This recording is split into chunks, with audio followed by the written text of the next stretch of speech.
Co-host with me today, my friend Roger is filling in for Tony for this week, and I'm super excited that he's here. I haven't talked to him in a while, so we have a lot of stuff to cover. Yeah, Should be yeah, cool.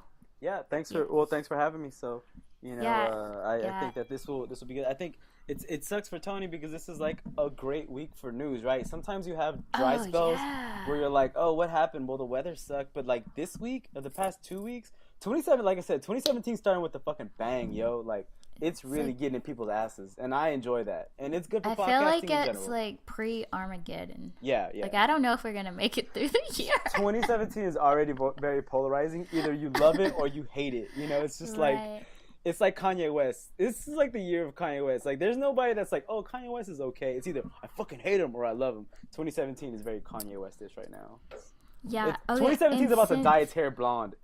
Already. And we're not even out of the first fucking month. It's crazy. Yeah, it's crazy. Because, like, my 2017 actually started off, like, pretty crazy. Yeah? And, like, this is just, like, kind of like a repeat. But, like, so for New Year's Eve, I, like, had all these plans to go out. And I just fucking, like, went to bed at, like, 9 o'clock. Bro. Like, I got really drunk. Yes. And I went to bed at 9 o'clock. And then, like, the first guy that I decided to sleep with told me, like, the next day that he was gay. And I was like, are you fucking kidding me, 2017? Hold on. So... Hold on. Had you already slept with him? Or did you turn him gay with your sex? Did what? Did you turn him gay with your sex? Or was this before you had sex with him? Because then there's some issues there if you turn him gay. I know. It was before. Okay. But, all right. So, yeah. But yeah, like they've already heard the story, but like that was my 2017, and now you have this, which we knew was coming with the inauguration, well, the election and the inauguration, but it's just like 2017, man. I'm a little bit upset with you right now that you just with your last sentence, because your audience is familiar with this, but I didn't even know that you started a podcast, so I don't know if like your social media isn't on point or you're not letting like your very best friends like me know about this stuff. But like this is important, and I want to listen to you on a weekly basis. Can you tell maybe not the listeners but myself how can we find you? I know that's usually at the end, but let's shake the whole dynamics of what a podcast is. Fucking give the credits up front, girl. Where can we reach you at? So I haven't told you the name of the podcast.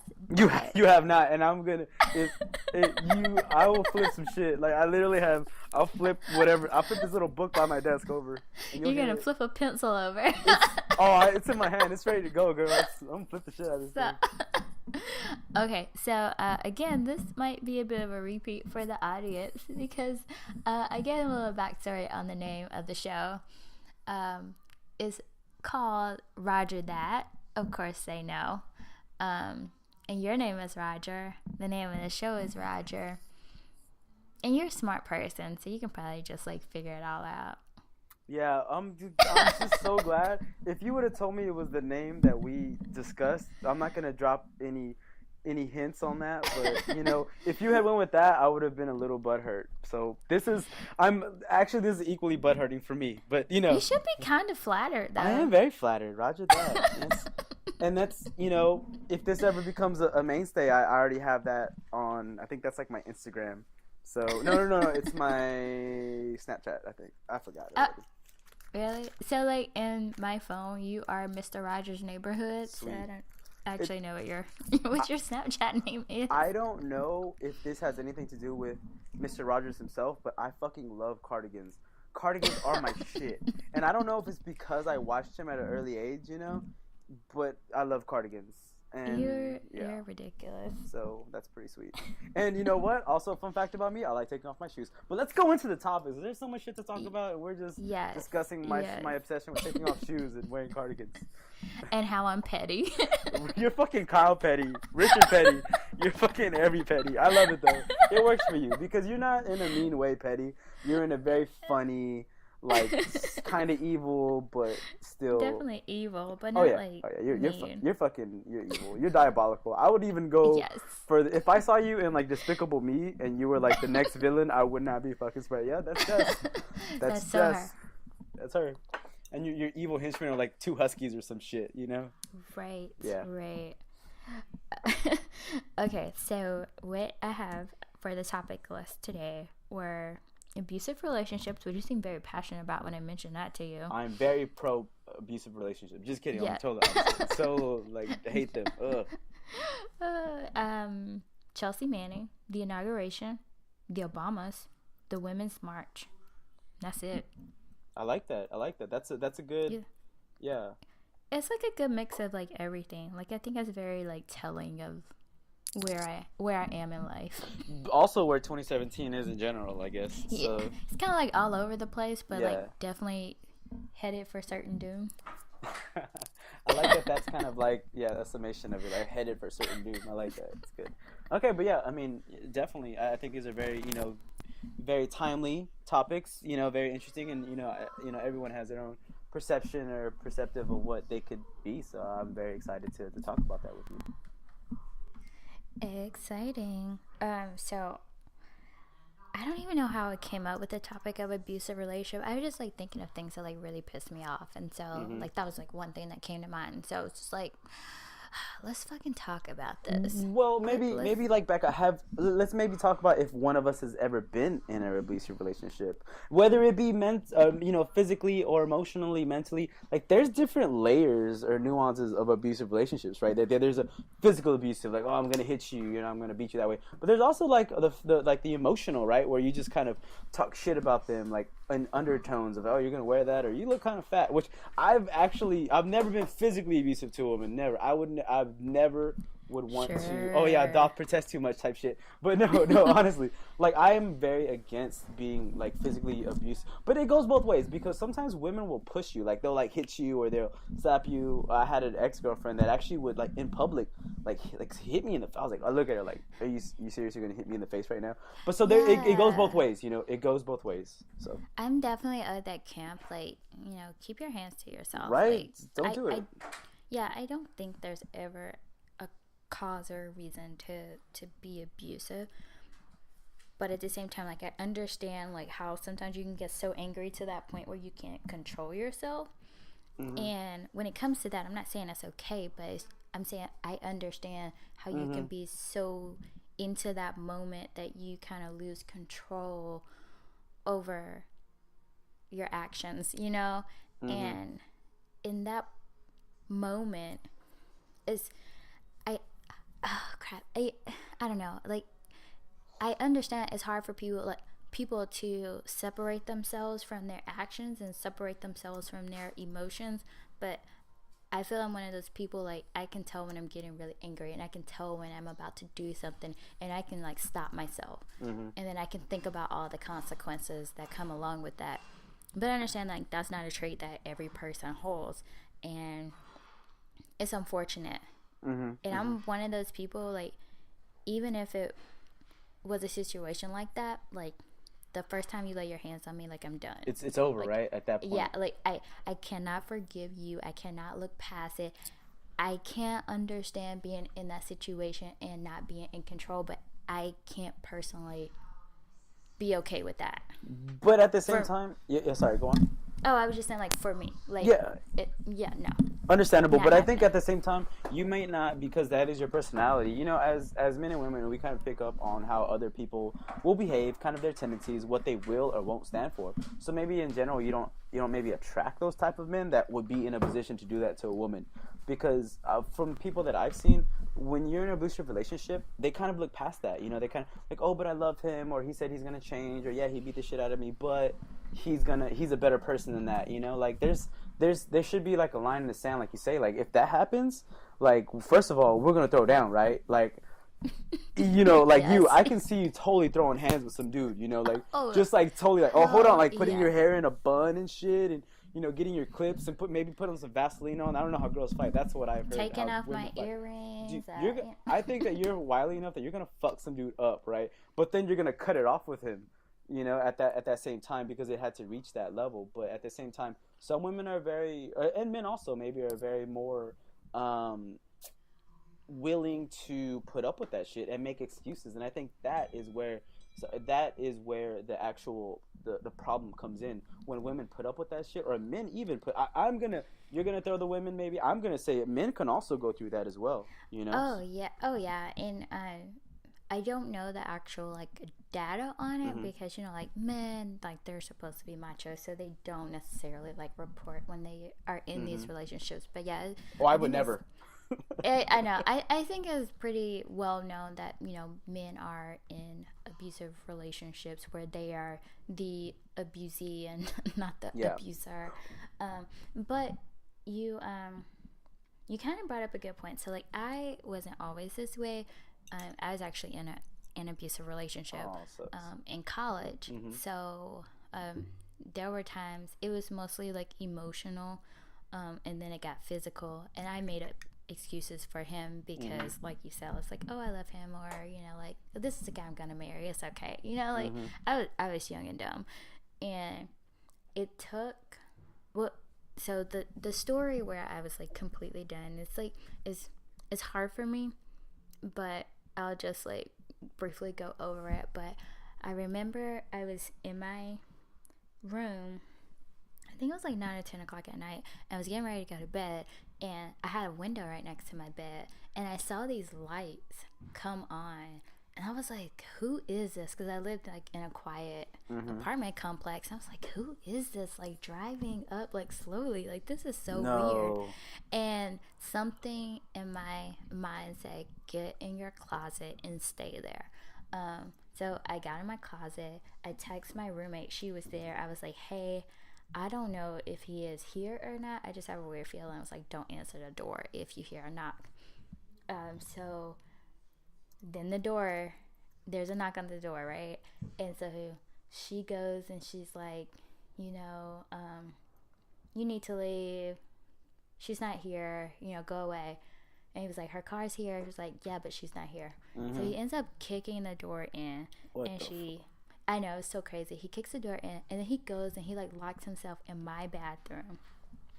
And she's like, I'm gonna call the police, you need to leave. Like, I can hear all of this, and I was like, oh my god, I was like, I love her so much for taking this on. Like, I'm just in this closet, like I'm not moving.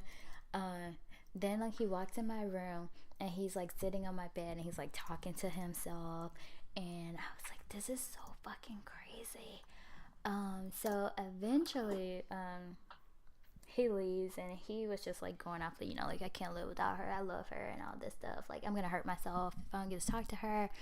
And so he leaves, and I come out of the closet, and like her and I we're like shaking, we're so scared, and then we hear a gunshot. Oh shit. And I was like, I lost my shit. I was like, oh my god. I was like, he killed himself. He's so in love with me. I made him kill himself. Like, what am I gonna do? Like, am I gonna like go to jail for this? Like, I was like freaking out, and I was like, I need to go to him. I need to like be there by his side, and like all this random dumb shit now.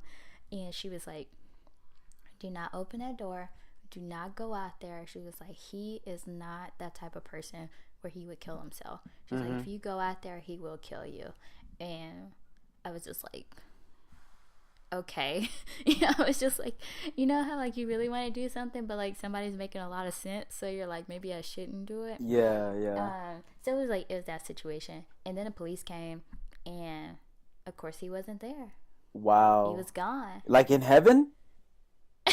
Like he was like R.I.P. No. on me? Okay. Like he left the premises. Oh, okay. I thought like he's done. Like this, like that story. The whole time the story, I'm like, I see that my breath stopped. Like I was holding my breath for this. Like that was such a twist of what I did. I thought it was gonna be like, dating this guy and I wouldn't respond to him, so he came over blasting a love song or something. I thought it was gonna be something cute like that, and you're like, this guy it's fucking very dark and scary. And so at what point did you what's the fine line between like being a very not proactive, but maybe being a good boyfriend, doing his due diligence? You don't want to talk to him. I can kind of see, okay, she doesn't want to talk to me, I'm gonna go over there. I've never done this before, but I can see, let me go over there and see about talking to her in person. Maybe that will go along better, or go along more ways than just trying to converse with her on the phone or text. So and when you were kind of saying it, I was like, okay, I can see that, creeping through your neighborhood. Okay, a little weird. But he's coming to see her, kicking the door down. Like at that point, like that. I guess for me, answer my question. At that point, that's when like all becomes shit. Like let me jump in the fucking closet and lock myself in there. Yeah, and so my thing is, if someone isn't responding to you, they probably don't want to talk to you. You know, just like not always. I'm stopping right there. Not always. Sometimes there's extraordinary circumstances that you can't talk because something happens, and I'm just saying. Well, yeah. There's that too. I personally, I am like, if I text you and you don't respond, then I'm just done. And I'll wait a couple of days, and then I'll start like Googling your name to see if you died. But I'm not gonna like drive by your house or call your family or do anything. I'm first gonna go to Google or Facebook and see like if anybody like posted RIP, like an RIP type thing. Yeah. Yeah. Because I don't want to be seen as like the crazy person that like does a drive-by or that calls too much. Yeah. Or, like calls, like alerts their parents and they're like, they're fine. Like, no. If you don't respond to me, then I'm just going to wait and see if you're dead. And if you're not dead, then clearly you don't want to talk to me and I'm done. Okay. I could definitely understand that, but it's interesting to hear kind of that point, that the point of view. So at what point did you kind of realize that you were done with that? Like, what part did you say, you know what, enough is enough. This guy is fucking insane. I need to cut ties with him, because I think that's the part where women sometimes, and men, I'm sorry, I keep on saying women, but I think that's the part where they start making excuses or they don't see those kind of red flags in the air, Yeah, so I've actually talked to a few of my girlfriends about this, and my whole thing is, it doesn't matter, what your friends say, what your family say, what your therapist says, what anybody says, like, you're not going to be done with that person until, like, you want to be done with them. Yeah, for sure. So, like, there isn't, like, this set thing that they can do. Like, for me, it was, like, hearing that gunshot. Like, that's when it's like part of like that voice in my head saying get in your closet, and then that gunshot, like those two things, that's what did it for me. Yeah. But like for every person is different, and like you won't be done with that person until you're ready to be done with them. I actually got to the point, like one of my friends, she was, and I don't think it was like necessarily like an abusive relationship, but like he was a cheater, and like she would always complain. I was like, look, I'm done talking to you about it. Just stay with him. Fuck it. Like, obviously you're okay with it. I'm not wasting my breath anymore. I was like, but when you are ready to be done with him, like please call me. I will help you through it. Yeah. But until that point, I don't want to fucking talk about this dude. Yeah. Keep being in sloppy seconds. Whatever. Like whatever floats your boat. So. Yeah, I wish I knew what that point was for everybody, and like you can just say, hey, if you see this, know that you should be done. But unfortunately, it doesn't work that way. Yep, definitely, for sure. Yeah, I definitely understand that one. But I think my type of, maybe, I don't want to say abusive relationship, but I definitely have opinions, and I it's hard for me to like hold them back sometimes. So if I see someone needs to like work out or like go on a diet, I'm like, hey, have you ever thought of like? And I think that can be also maybe I'm abusive in that way though. Where I like, if I see you put on some pounds, I had to meet you like that. So let's take it. And also I will accept that kind of abuse too. Like if it goes like, hey, you put on a little extra weight, or you're gonna wear those pants, I'll take that, because I'll dish it out too. So maybe I'm also in a sense, in abusive relationships, and I just don't realize it. Well, okay, so first I want to point out, we are not doctors or therapists, so like we could be using like the term abuse like very loosely. I'm using abuse for everything. I know, but for me, like there's a way to be honest, but to not be honest in like a derogatory sense. So like if you see someone that gains weight, you're like, you're fucking fat, like obviously you don't have to say it like that, or you don't have to give an underhanded compliment like, shit, those aren't good too. Oh man. Yeah, no, you can just like sit them down like, hey, this is what I've noticed, and here are some steps that I think could help, and I'm telling you this because I care about you. Yeah, I got you. I mean, I got you. That's how in my dream world I would approach things, but I'm also like, Like, damn, you're fat. Where'd those love handles come from? Because those weren't here like 6 months ago. So yeah, exactly. And so one thing, like I was talking to this with a friend recently, and they were like, what you do is you make them self-conscious about it. You just like pick at it, you know, you kind of just, you poke it or you play with it, and hopefully that makes them self-conscious enough to where they're like, hey, I should do something about this. But sometimes women don't, and men don't have shame. They don't give a fuck. They you know. Yeah. So this guy that I'm like kind of talking to now, we were talking about like me working out and stuff, and I was like, I gotta get rid of these fucking love handles, and he was like, I like your love handles, it gives me something to grab onto. And I was like, fuck you, dude. That's not nice. Like, does this guy, did he hear himself say that? Like, immediately I knew that was a trap. fucking Star Wars, it's a trap. Like, straight up, that is a trap, dude. I was just like, you know what, I'm not sleeping with you tonight. Yeah. So I like how you put that discount tonight. You just kind of do that at right now. Yeah. Maybe in an hour. Maybe. After I finish this pizza. But I try to cut him a little bit of slack because he's not American, so I'm like, you know, maybe their social norms are a little bit different where he's from. But yeah, let's not say that ever again. It's all, you know, it's all cultural, right? I mean, when you date people of different, you know, backgrounds, upbringings, you know, cultures, it's exactly. It's all different. And I think that I've had to realize that, like, lately, you know, like lately, like the past few years, you know, but like it's definitely different when you date people that are not American or from America, or maybe people that, you know, haven't lived here their whole lives. You know, it's definitely different. But actually, sometimes it's preferable.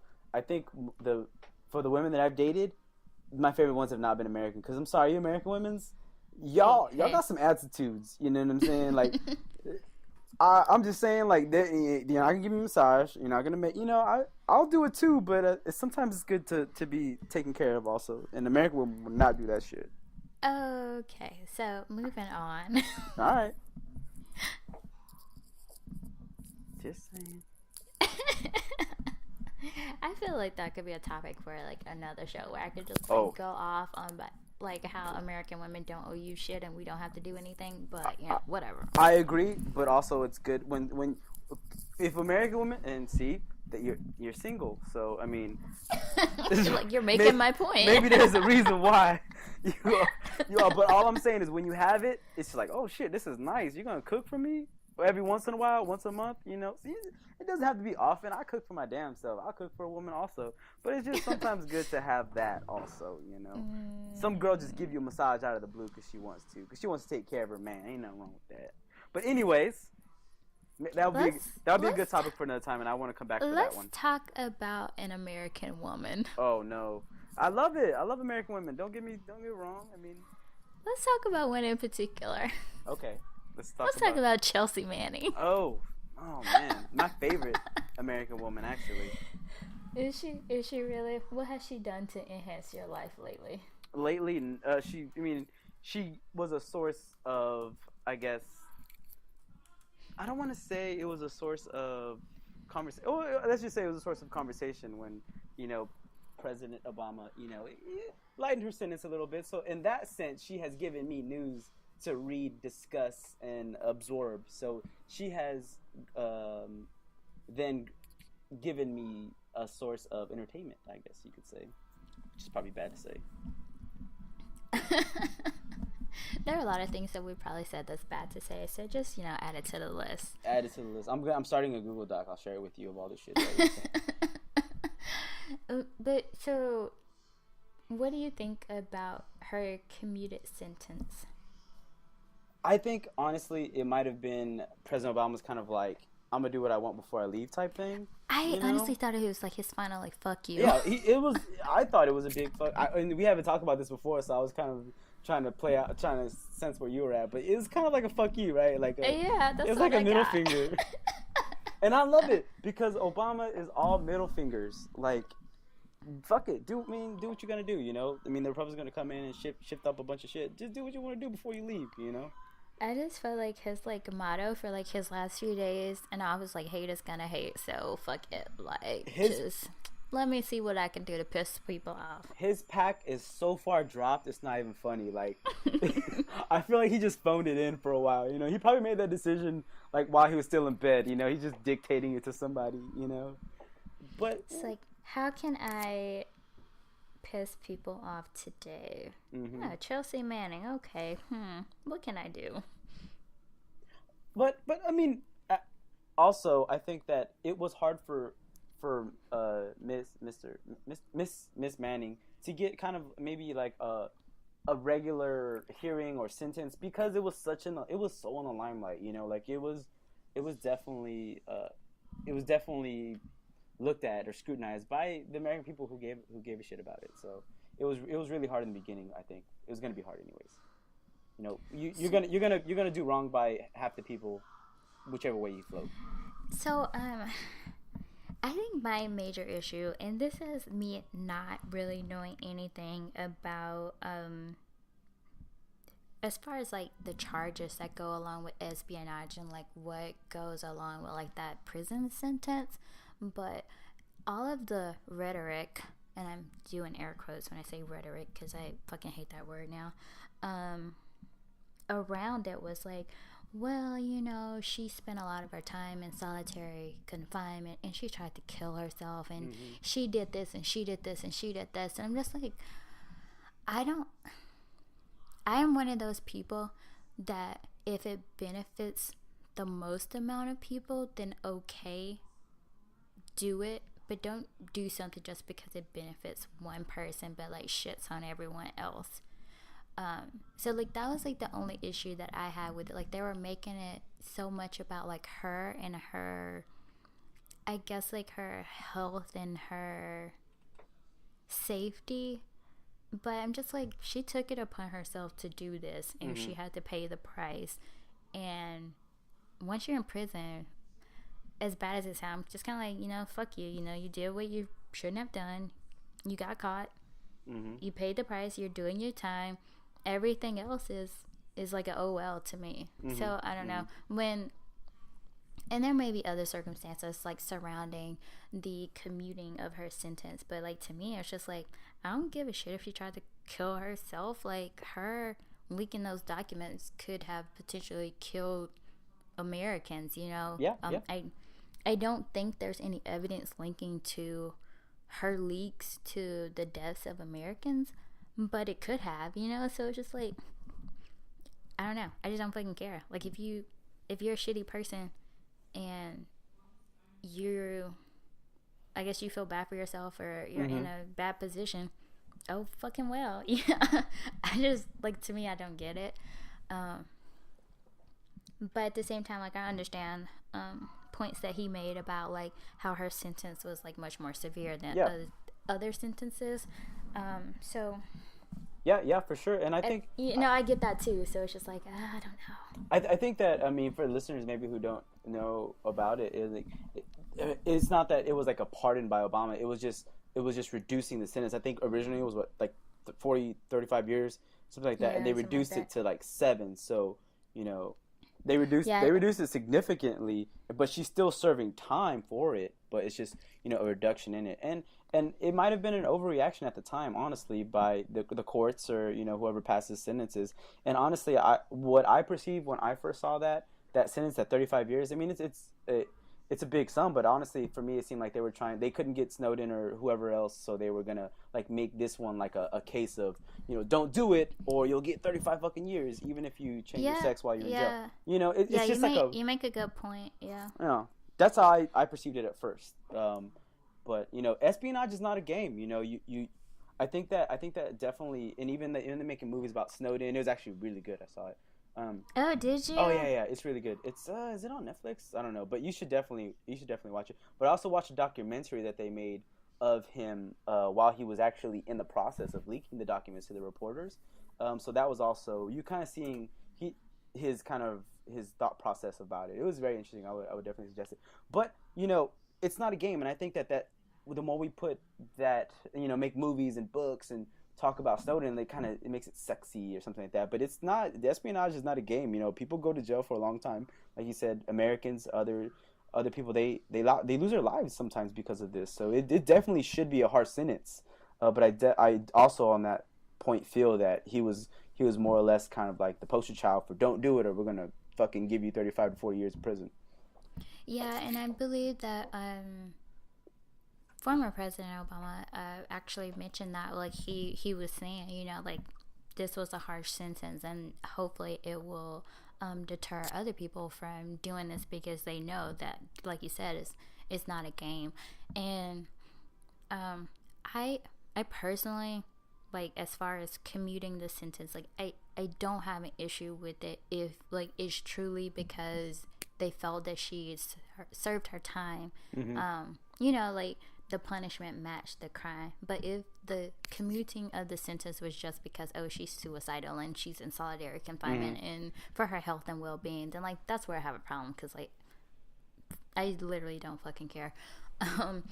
But I actually got into a bit of a Facebook argument. Ooh. I know, about it because, like, somebody was like, I can't believe President Obama pardoned her. I was like, he did not pardon her. He commuted her sentence, and there's a difference. And then he was like, yeah, well, this is what pardon means, and this is what commuting means. I was like, okay, you proved my point, so you should correct your status. Like, don't fucking put false information out there just because you're not happy with the situation. But, I mean, that was really it. Like, I didn't really feel like going into, like, a deep argument about it because I don't really fucking care about Chelsea Manning. But I was just like, it seems like to me, like, when it comes to former President Obama, like, people are just so willing to put out the worst but kind of, like, miss the accuracy of the information. If that makes sense, you know. It's so fucking annoying. Anyways, I was just, whatever. Yeah, I mean, I think you're absolutely right, but I mean, and like I said, it's gonna be half the people are gonna be mad, half the people are gonna be, you know, excited, or, you know, I think even I was looking, Edward Snowden even came out and was like, "Oh, Mr. President, if you grant only one act of clemency, as the White House," I'm reading this tweet right now, "Please free Chelsea Manning. You alone can save her life." Wow. You alone can save her life. I would argue that she can save her own fucking life, you know? She tried to commit suicide twice in a year, went on a hunger strike and all that good stuff. Like, I understand. I mean, you have to do what you have to do to get publicity, you know? If she hadn't have done that, if she hadn't honestly have went on a hunger strike or brought attention to herself, then people are going to forget, and, you know, she's going to stay in there for fucking 35 years. So, I mean, I think that was all kind of like an act. I'm not obviously not in her shoes. I'm not in jail. I'm not, you know, having to go hunger strikes. But you have to do that. It's easy to make speculations when you're on the outside. But yeah, I get it. Quick fact, though, her and I apparently have the same zodiac sign and were born in the same year. We're like bosom buddies. Well, you guys are like BFF. Maybe I should care about her. I should reach out to her. You should reach out to her and say, I know how you feel as... as a fellow Sagittarius. Yeah. I get it. Born in the year 19 whatever. We have a lot in common. We should meet up for tea. Coffee. I don't know. Yeah, we'll do tea. We seem like tea girls. Yeah, y'all would totally be... I wonder, man. So that has to... I don't... Like, what's the thought process to change your gender, like, after the day or the day after the verdict is reached? Like, I'm a woman. Do they automatically have to give you, like, a woman's cell? Like, what was that? I did not really look into that. Now that I'm thinking about it, do you have to get a woman's, like, cell at that point? You know, or are you still in man jail? She was in a male prison, and I think she just had, like I said, like, I think she was in solitary confinement a lot, so she just had her own cell, because obviously since she, like, did she go through with, like, all the surgery or whatever? Well, anyway, since she went through the transformation, obviously she couldn't be with the general population. But a part of me, honestly, when I heard about it, I was like, is she just trying to get transferred to a women's prison because they're not as bad? Yeah. You know what? And that's probably, if I ever, knock on, there's no wood here, but if that ever happened to me, I'm a woman. Like, I don't give a shit. I don't know. I was always a woman. What would your name be? Regina? Oh yeah, no. Well, my middle name is a kind of feminine. It's Renee. So I would just go. I would just flip it. I would just Renee. You know, just put like an accent mark over it. Oh, it's French. Don't worry about it. You know, you could be Roger. You can like maybe we can make Roger like androgynous. Yeah, that's how. Yeah, I think it could be. Oh man, that sounds. Oh yeah, I like it. I might actually go with that now. I'm gonna name my daughter Roger if I ever have one. Knock on wood again. Roger Renee. Yeah. Oh, it's gonna be the same. I'm gonna make her a junior. Why not? Why can't we have a female junior? I think you can. Oh yeah, she's gonna totally hate me. It just means that you're a junior. It's not necessarily a male. It's just that females usually don't take on the names. So now that I think about it, like, would they, like, if I go to jail, right? Let's go back to that. Sorry, let's touch that topic again. If I go to jail and I say that I'm a woman now, do they then have to say, okay, like, prove it, let's cut your dick off or whatever, you know? Because at that point, I might be like, okay, I'm not a woman. All right, fine. And there are actually, like, I believe several. I could be totally wrong, but I think there are several ways to be like transgender. Mm-hmm. I think you can be, you could be like Caitlyn Jenner. She still like has all her man pieces, but she's a woman. And I think maybe I need to really fucking look this up. I think there's a difference between like transgender and transsexual. Yeah, that makes sense. Yeah, but like you don't have to actually go through all of like the surgery part. Like you can go on hormones and boost up your whatever it is that females have. I can't even think right now. Estrogen? Yeah, that word. Yeah, I have way too much testosterone to be a woman now I think about it. Like my T count, I don't know what it is, but it's definitely over. It's over the normal amount. I don't know. But so good you brought it like that because I thought it was kind of like I had a Michael Scott view of how to declare stuff. So when he was broke and then he just went outside and said, I declare bankruptcy, like that, you know, in the office. And then people were like, Michael, that's not how you do it. You know, I figured that was for the same, like I can go outside and be like, I'm transgender. And then like people are like, that guy's transgender now, you know, kind of thing. But I guess not. Yeah, it makes sense your way. Yeah, I don't think it works that way. You can't just go out and scream it out, and then it's the case. Yeah. Damn it. But you know what? It's a new world, so why not? Mm. Or you put your money where your mouth is, and you go on your social media accounts and just fucking do it there, you know? I think. Did you hear that? Like Facebook has like 50 different. Oh yeah. Gender. I'm sure. You know Facebook's gender all classifications. Yeah. Fucking ridiculous. I'm surprised it's that low. Actually, I would think it'd be higher. You think it should be more? Oh yeah. We have to look that up. Let's do that for another show. Let's look up all the different types that you can be in Facebook. I'm all for creating a fake Facebook account. It's all the rage on Tinder right You know what? Maybe I'm not just a female. Maybe I'm something else. Like if it has like over 50, who knows what I could identify as? You can identify. And why do you have to identify to one? I want radio boxes to where I can pick. Oh, I'm this. I'm also this. I got a little bit of that. And then maybe you could even change the gradient, right? Use different levels. I'm like 90% this. I'm not all the way that. No, that's a fucking good idea. I'm saying, fuck this podcasting shit. Let's just create a fucking all-inclusive app where you can change and just, you know, I'm a little bit of this, but I'm also that. I'm not this at all, though. You know. That kind of reminds me of like the personality test. Oh yeah. Where you can like kind of scale like how much of this you are. We should do that. Man, I suck at those. Okay, so a little bit, real quick. So I was in a job interview, and I went through like 4 rounds of job interviews, right? And one of the last things was take a test, right? Take a personality test online. And they said, don't go. It was right before the drug testing. They were like, don't go to the drug testing place yet. We'll call you back when you're scheduled for it. So I took this personality test. These motherfuckers never called me back. I was like, am I just like a horrible person? Like, and it was like all these random questions that I didn't see any logic to. But it's, you know, personality test, so it's based on whatever speaks out to you. But they not only didn't call me back, they didn't even accept my phone call. I called them 3 times. Oh. She never even picked up my phone or returned my voicemails. So I think I'm a horrible person. What did your results come out as? Like, were you like They never told me. They just stopped. Sociopath? I guess they were like, don't even let him come in the building. Like, don't respond like, to him. Fucking guy. You know what? Thank you. But you know what I should have done? Bring it back. I should have been like your homeboy that, you know, took a gun out. No, I'm not going to say. Just show up there. Shit. The whole office is like, oh shit, Roger's back. He's coming really slow at 9 o'clock. He's banging on the door. They get their homeboys to like open like, hey, yeah, he's not here right now. Sorry, the whole company's gone. Picked up and left. That's so funny. But yeah.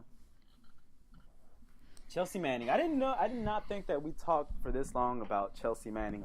Honestly, I know, right? Yeah. I did not see that one coming. Let's just move right along I'm impressed to basically the Armageddon of America. Man.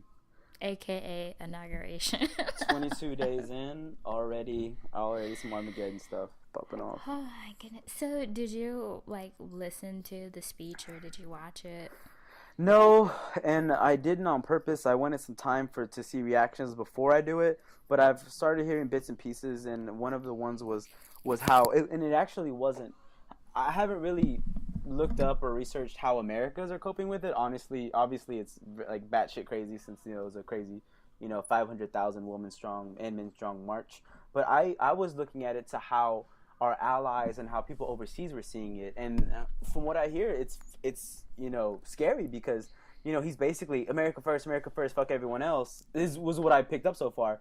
And I'm thinking, how do our allies feel about this? This is a time when we need to come together more, not only as a nation, but as a world in general. I'm sorry, but globalization, you're not putting that fucking cat back in the bag, right? Globalization is here. It's here. There's no way to get back from that. No, we're not going to go to pre-World War II days of where we're like, oh, let's close our borders and hope for the best. No, we're already in there. We have to be. We need to be. We're a pillar of strength. We're a pillar of, force and security. And unfortunately, that comes with helping our allies in the time of need, and a time when Europe, especially with all the refugees coming in and everything like that, we should be standing. I feel we should be standing more with them, and so it was interesting for me to see our allies' perception of that, and people were kind of echoing that we need America, we need you guys to help us, keep stability in the world. And America isn't the world, the world is out there. It's not just us. So, but right. what about you? I was thinking so many countries depend on us, and I was watching some study, and they was talking about how much aid we send to this one country, and if we stop, it'd be total collapse for them. Mm-hmm. And I go back and forth. I really, I don't want to say I don't know how to put this. Obviously, I love my country. I'm proud to be an American. Fuck yeah. Yeah, fuck yeah. But I'm wearing American socks right fucking now. I love America. I feel like everything I have is made in China or Mexico, so I can't say anything. Yeah, the same here. It's I love my country, and I would love for things to be more America centric. I would love for us to have more of those factory type jobs, so we're building our stuff, where we're just self-sustaining. Mm-hmm. But I also realize how fucking unrealistic that is. Very. Fucking avocados come from Mexico. I love avocados, so I'm gonna need some fucking avocados from Mexico, right? And I love my fucking iPhone that's built in China. I'm not gonna buy an American built iPhone because one, it won't last, and two, it's gonna be fucking expensive. Mm-hmm. So from a purchaser, a buyer, I understand the importance of globalization. Yeah. But I also understand it, as far as the things that you were saying before, we keep stability, and people depend on us, and they look to us, and we're that beacon of hope for most countries, the ones that don't hate us at least. Yep. So it's hard. I go back and forth, man, I would love for us to just not be involved in some stuff, and just you know what, if we leave, you'll see how bad your quality of life decreases. But then that can have all types of ramifications for us down the line, so maybe that's not smart. So it's a constant conflict for me. Good thing I'm not making any decisions. Right? We'd be all fucked up. Oh yeah, I would have to defer to other people all the time. So what I'm hearing you say, and correct me if I'm wrong, but you're saying that America is much like Kanye West. It's polarizing. I gotta bring Kanye West in every conversation that I have. But you can't just America meh. It's fuck yeah America, or fuck you America. There's very little in between for that. So I definitely see where you're coming from. But also I would want to say that I love America first and foremost, but just because you love America doesn't mean that you have to love all the decisions that are made, right? Like there's room there for argument. So I think that while you can both love America, you can also hate it or question it or things like that. Definitely recent events and recent winds that have shifted politically or socially, economically, whatever it is. I still love America. It's still the greatest place in the world to me. And you fought for your nation as did I, as we both did. And I think so. Our sense of America is maybe different from what a normal or regular America is. 'Cause I don't know what the percentage is, but what is it, like 1% or 2% of the nation actually serve in the military? So it's less. Is it less than 1%? So our perception of it is probably different than what the majority of America is, because I loved America before I went into the military. When I got out, I was all fucking America. Because you see, like, the people that give the ultimate sacrifice, see those men, women, heroes that do it without a second thought, And to me, that's what America is. People that will not think twice to give them their lives to save someone else or to make someone else's life better, So it's so interesting that you brought that up, because we were actually having this discussion at work. We were talking about Nazis obviously in Germany. Of course, because every day is a good day to talk about Nazis. Why? I don't know why it took us 48 minutes to get into Nazis. This whole conversation, since we started talking, I was thinking about fucking Nazis. Finally, you bring it up. Yes, like, is she gonna bring up Nazis? So how can I bring up Nazis into this conversation? Like, thinking, but sorry, go on. No, so I can't remember like how the conversation started, but we were talking about how Germans obviously fought for Germany, and the German army was basically under the control of the Nazi party. And so, like, one of the girls, so we had, like, two different people. So, like, one guy, his family's German, and her family's Italian. And so, like, he was, like, he was against celebrating, we were talking about Robert E. Lee Day. That's how the conversation got started. Obviously. But he was against, like, he was opposed to celebrating armies or leaders who failed in combat. And her argument was we should celebrate all soldiers who serve for their country because they love their country. And it was like, I was just like, fuck, like, they both have really good points, but like at the end of the day, I was like, I can't fucking celebrate the life of a German soldier who fought for Germany because they knew what it meant to fight for Germany. Like, they knew what Hitler was doing. And whether they had a choice, well, for me, you always have a choice. But, like, if they joined the army because, like, their family was starving or their family was targeted and, like, they had to be in that military to, like, help their family sustain or not, it's just, like, you always have a choice. And it's, like, really hard for me to celebrate the lives of anybody who, like, blindly goes to fight for their country, especially if their country isn't fighting for the right reasons. But like, we're Americans, so we like to think everything that we do is for the right reasons, and a lot of times yes, but sometimes we have to dig a little deeper. But the point that one of my coworkers made, he was like, his grandfather or his great grandfather, he was like, they were there. Like, they saw what was going on, and they said, fuck it. Like, I'm not fighting for the Germans. I'm leaving. And they came over to America. And he was like, there's always a choice. He was like, so you could have stayed and fight, and you could have been on the wrong side of history, or you could have left and, like, had a new life with your family. So anyways, I went off on this tangent because of what you were saying, like, how it's so brave and how it's so amazing that, like, we go out and fight for our country and fight for the quality of lives of, our countrymen. And I think it is very admirable, at least coming from the American perspective, especially back in the day. Like, but sometimes now it's just like, I don't know. Yeah, it's definitely not always black and white. I mean, it's exactly all gray. It's all fucking gray. It's just different shades of gray. How gray is it, And sometimes it'll border on black, sometimes it'll border on white, and usually it'll be somewhere in the middle, but that's just the day and age we live in. There's different factors and flavors of right or wrong. But to his point, yeah, history is recorded by the victors, you know. So, which side of that do you fall on dictates kind of maybe the way it's perceived, not only now but later on, you know, in the annals of history. Every time I say annals, I think anals though. So haha, it's like a yeah. When you said it, I was like, anal.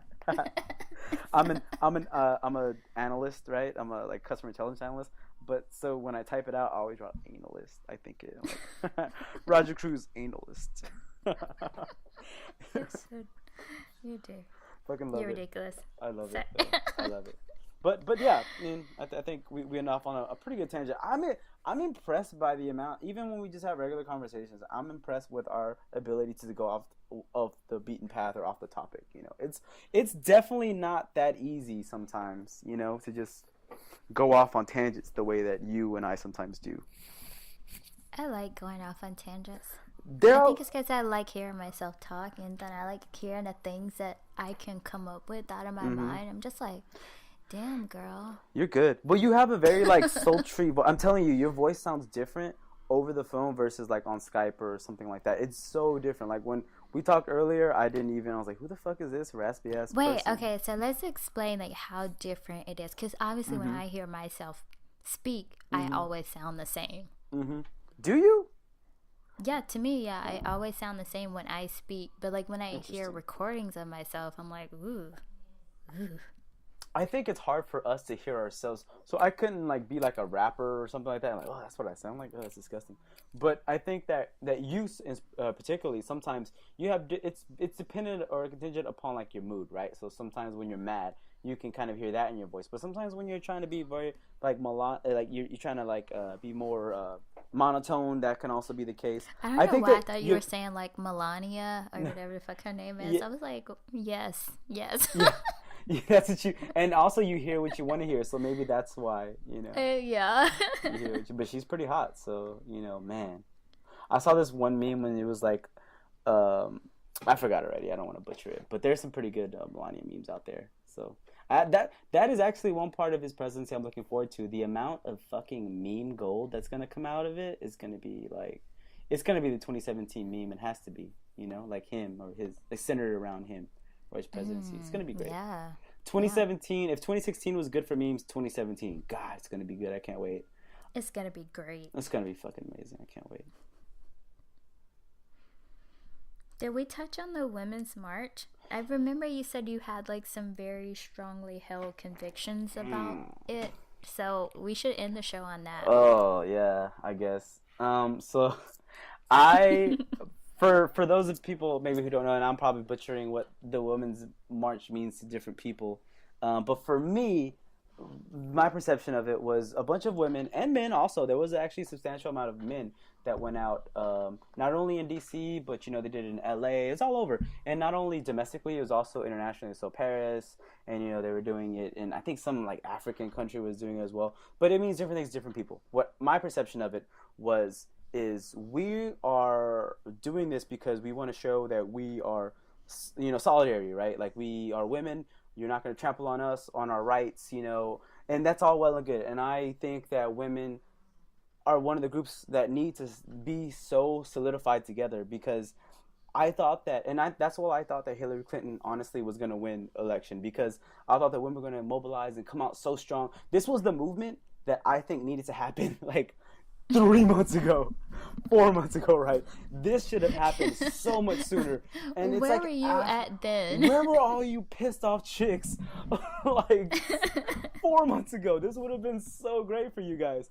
But I think like it's never too little too late, right? Great, you have a voice, it's going to be heard, you're solidified on, awesome.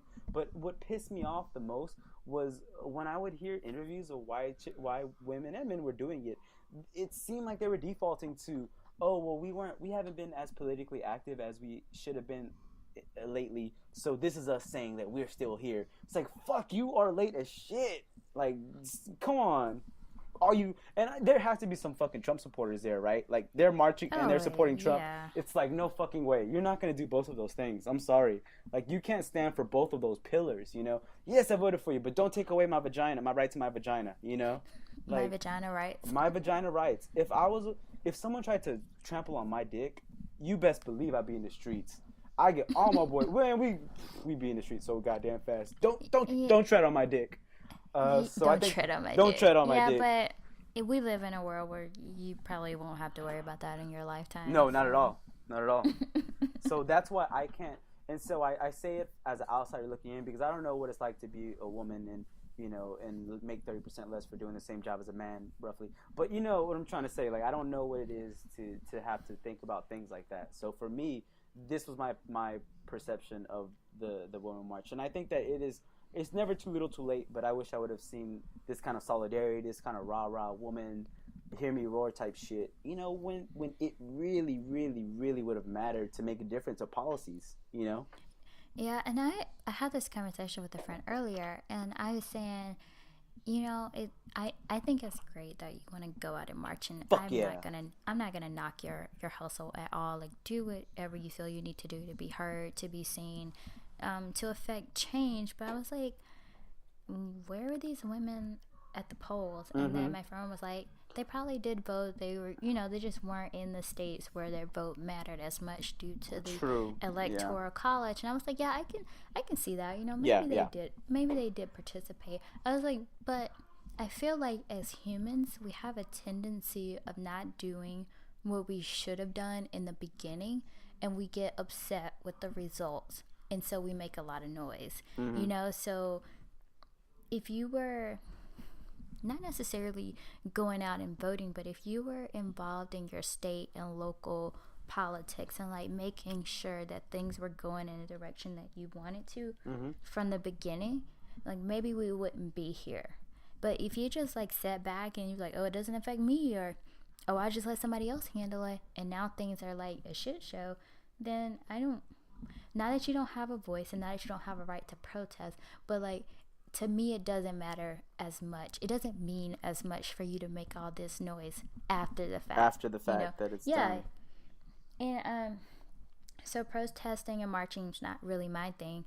I prefer to, you know, write a letter to my congressman, or, you know, get the ear of someone who can affect change, one of those influencers. Like, I prefer behind closed doors meeting, because I feel like that's where a lot of shit happens anyways. But you know, go ahead and march, go ahead and be seen, go ahead and make the news, because you're showing the power of being in a group and having the same voice. And I think it's amazing. I think it's a good thing, but it doesn't, for me personally, it doesn't mean as much, you know, as being involved with your local and your state politics, and you know, being on school boards, or being on whatever boards that you can be on. Yeah, be on you know, fucking like, school board, anything. Like, just get in there, get involved. Get involved. Like, and to me, that's where the difference happens, and that's where you make the most bang for your buck. So. And definitely, and I think that's part of what Obama captured, that Hillary just never could get that bluegrass, that groundswell, that guerrilla style, like, political action involved. And that's what I think, that they kind of just relied on that, like, oh, it'll be there, but it wasn't there because they didn't cultivate that the same way. You know, they didn't challenge you to get active in your community, in your, you know, your schools, you know, things like that. They didn't do that. And that's what and that's what I saw this go around, that Trump did fucking great. He just pissed a bunch of people off to the point where, let's just go out there for like 3 hours and hear him talk. That's crazy. But you know, I think that the more people get involved, and it's your civic duty. But again, we're looking at it from people who have kind of, you know, been involved in a sense. You know, I think once you're in the military, then politically you're always trying to stay not active, but at least abreast, or, you know, you care sometimes more, because in the end, you know, those are your friends that are still in there, still fighting that fight, that, you know, their lives are dictated and controlled by this. You know. Yeah, and so I won't say like by nature, but by the nature of being in the military, we are supposed to be apolitical. But we definitely, we need to stay aware of what's going on. We need to make sure that we know what's going on, because really, kind of like at the end of the day, you know, we're the ones that are on the front lines, and we need to make sure that we are truly fighting for, giving our lives for things that we truly believe in. So I don't know. That's just my 2 cents. Yeah. You make a great point, but on that in that effect, Secretary of Defense, fucking Mad Dog Mattis, fucking Marie. Oh, you're pretty happy. Oh my god! When I first read that, I was like, "There's no way they're gonna let this dude be the fucking Secretary of Defense." This guy literally said, Have you read Mad Dog Mattis quotes before? As a Marine, you always, you hear them, and you just I like, just oh, okay, know that's like just that one famous one where it's like be nice and cordial to everyone you meet, but have a plan to kill everyone, them. but but always have a plan to kill them or something. Have a plan to kill everyone shit. you meet. Fuck, this guy is awesome. And so that's what I was excited about when I saw this. I was like, okay, you know what? Let's see what happens. But I think that's a win in general for not only America but definitely for service members. So I'm pretty happy about that one. Well, we started talking about the Women's March. I think that's how we got off on this tangent, right? That was kind of. It always comes back to men. It always comes back. Why am I so misogynistic? Oh my god. I don't care about women at all. No, I'm so for women's suffrage. I'm so for it. So yeah, I'm all about that. I think I'm a woman secretly. Oh my god, am I Chelsea? Oh, I see how it happened. It makes sense now. I see. I see how he went down that rabbit hole. Oh. I answered my own question. There you go. From earlier. Ooh, you should have a shirt that's like, "We are Chelsea Manning." Yeah, for sure. we all are Chelsea Manning. We have to play around with that. We need to circle back around. We're gonna brainstorm ideas. The next show that you invite me on, we're gonna talk about this Chelsea Manning shirt. Maybe like a good slogan on there. Yeah. We are Chelsea Manning. Yeah, because you can't just put "We are Chelsea" because people won't get it. You have to put that whole name in there, right? Yeah, you have to do the whole thing. You have to do the whole name. Yeah. We are Chelsea Manning. I like that. That's probably the best we're going to come up with. We are Chelsea Manning. I know. Yeah. Oh goodness. All right. Well, this was a good chat. I liked it. Awesome. Yeah. Thank you for coming on and playing co-host. This is fun. Well, thank you for having me, and I appreciate every conversation we have because they're always unexpected. They always go down an unexpected way for me. So I think that's an exciting part of talking to you semi-regularly, is that I never know. I know what the general conversation is going to be, but I never know how it's going to turn out. So that's always fun. Yeah, you're right on. Sorry, I'm like stuttering. But yeah, I think I like talking to you too. Yeah. It's always entertaining, and like, since we're both shitty people, which I mentioned that earlier. So, quick funny story, when I was like, oh man, Tony can't make this episode, I need to find somebody else. So like, that was like one of the first things I said to Roger. I was like, hey, so you know what? I'm a shitty person. You're a shitty person. So you want to do this? But literally, I was driving, and that was the exact text I got. So you're a shitty person, and I'm a shitty person. I was like, what the fuck? Well, hello to you too. Good morning. Damn, you're just like my iPhone. It just gets into the shit, Just, hey, fuck, a bunch of people died. Hey, you're a shitty person. Like, we just like to get to the point. That's all it is. Yeah. We don't have time for pleasantries. There's no beating around the bush there. Yeah, but yeah. So like, we just vibe because like. We're both shitty people. I don't know how else to put it. Yeah, and I think that you need that though, because when I told like a kind of a racist joke today at the gym with a girl that works there, and she gave me like and then I realized that she wasn't a shitty person because she was like, oh, that's mean, like kind of like that, and I was like, oh, sorry. Oh, I hate those people. No, she was like cool about it, but at the same time, it was just like, yeah, I'm a shitty person and you're not you're not shitty at all, so. This conversation's weird now. Yeah. All right, so we are going to end it there with us both being shitty people and obviously being okay with that. Perfect. So if you enjoy listening to this episode, which we hope you did, that way maybe we can bring Roger on more often. And make sure you like us, follow us. We're on Facebook, we're on Instagram, we're on YouTube. Roger That Podcast. You could also follow me on Twitter at @notyour_queen. Make sure you subscribe to us on iTunes. Give us 5 stars. Leave us reviews. We want to hear from you guys. Also, if you have any questions, be sure to shoot us an email at rogerthatpodcast@gmail.com. And that'll do it for us. Gorgo out.